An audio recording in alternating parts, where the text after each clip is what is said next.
Olá! Hoje a gente vai explorar uma ideia muito, mas muito poderosa. O caminho para uma vida mais leve não é sobre evitar os problemas, e sim sobre transformar a forma como a gente reage à realidade. Vamos juntar a sabedoria da Kabbalah com o que a neurociência e a psicologia descobriram de mais moderno para entender, na prática, como fazer essa mudança. Sabe aquela sensação de sobrecarga, de que tudo está pesado demais? É algo que quase todo mundo sente. É como carregar um peso invisível que não deixa a gente ir para frente. Mas a boa notícia é que tanto a origem desse peso quanto a solução para ele estão sim sob o nosso controle. Então vamos lá, para a primeira parte, o peso da reatividade. Para a gente entender de onde vem o problema, a gente precisa olhar para um comportamento nosso que é super comum. A reação. É bem aqui que o peso da vida começa a se acumular. A Kabbalah ensina uma coisa fundamental. Toda vez que a gente reage no impulso a alguma coisa ou a alguém, seja com raiva, com medo ou até com aquela super euforia por um elogio, a gente está entregando nosso poder.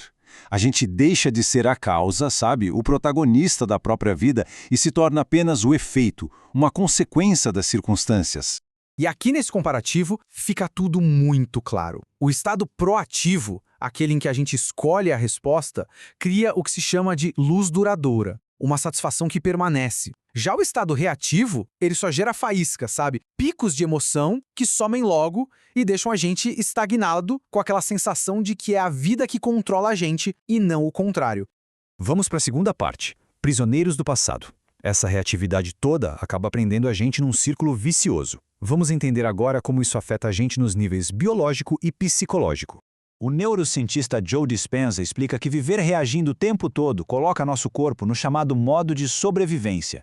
O corpo fica inundado com hormônios de estresse e a nossa energia vital ela literalmente encolhe. A mente fica focada só na ameaça, presa nas memórias do passado e na ansiedade do que pode acontecer no futuro. Isso nos leva a um outro peso gigantesco, o perfeccionismo. Como diz a Brené Brown, ele nasce do medo da vergonha, da crítica. É uma tentativa, totalmente reativa, de controlar o que os outros pensam. Esse escudo de 20 toneladas não protege nada, só esgota a gente e nos impede de viver com leveza e de forma autêntica. Chegamos à terceira parte. A mudança começa por dentro. Olha só, se o problema está na nossa reação, faz todo sentido que a solução também esteja, né? A mudança não depende do que acontece lá fora, mas sim de uma transformação aqui dentro. Então, o ponto central de tudo é este. Uma vida leve não é uma vida sem desafios. Impossível. É, na verdade, desenvolver uma consciência que não se abala com eles. É uma mudança de percepção, de dentro para fora. Quarta parte, os 3 pilares da leveza. Ok, mas como a gente aplica isso no dia a dia? A solução se baseia em 3 pilares fundamentais que juntam toda essa sabedoria. Vamos ver cada um deles. Os pilares são bem diretos. Primeiro, criar um espaço entre o que acontece e a nossa resposta. Segundo, focar nossa energia naquilo que é essencial de verdade. E terceiro, ressignificar os desafios, enxergando eles como oportunidades. Agora vamos detalhar cada um. O primeiro pilar é uma combinação de 2 ideias muito poderosas. A resistência, um conceito da Kabbalah, que é basicamente a habilidade de pausar os nossos impulsos reativos, e o momento presente, que vem muito do trabalho do Joe Dispenza, que é o único lugar onde a gente pode criar uma nova realidade livre do peso do passado. Essa imagem ilustra a ideia perfeitamente. A pausa, esse ato de resistir ao impulso, ele abre um portal. É o que Dispenza chama de o generoso momento presente.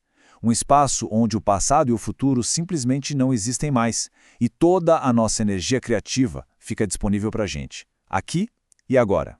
O segundo pilar fala sobre disciplina e, ao mesmo tempo, gentileza. Ele une a filosofia do essencialismo, que é fazer menos coisas, mas fazê-las melhor, com a necessidade de largar o perfeccionismo e praticar a autocompaixão, como ensina a Brené Brown. É sobre escolher de forma consciente onde a gente vai investir nossa energia, que é limitada.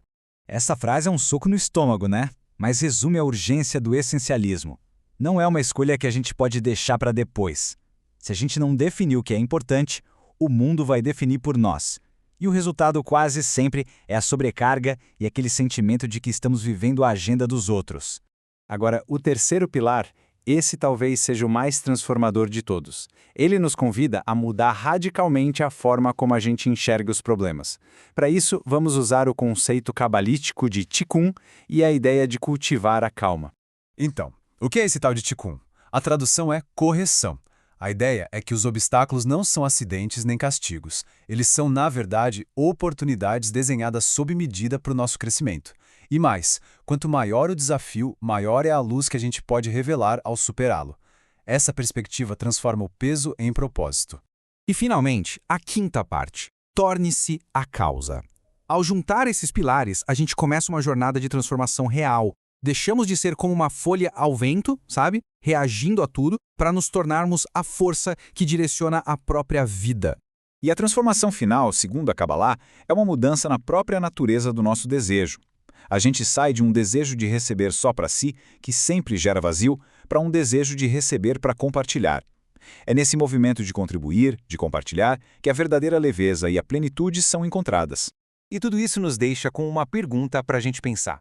Essa jornada não começa com mudanças gigantescas, mas sim com uma pequena escolha. Qual reação impulsiva, daquelas do dia a dia, pode ser o ponto de partida hoje para uma vida mais leve e mais consciente? A resposta? Bom, a resposta é o primeiro passo.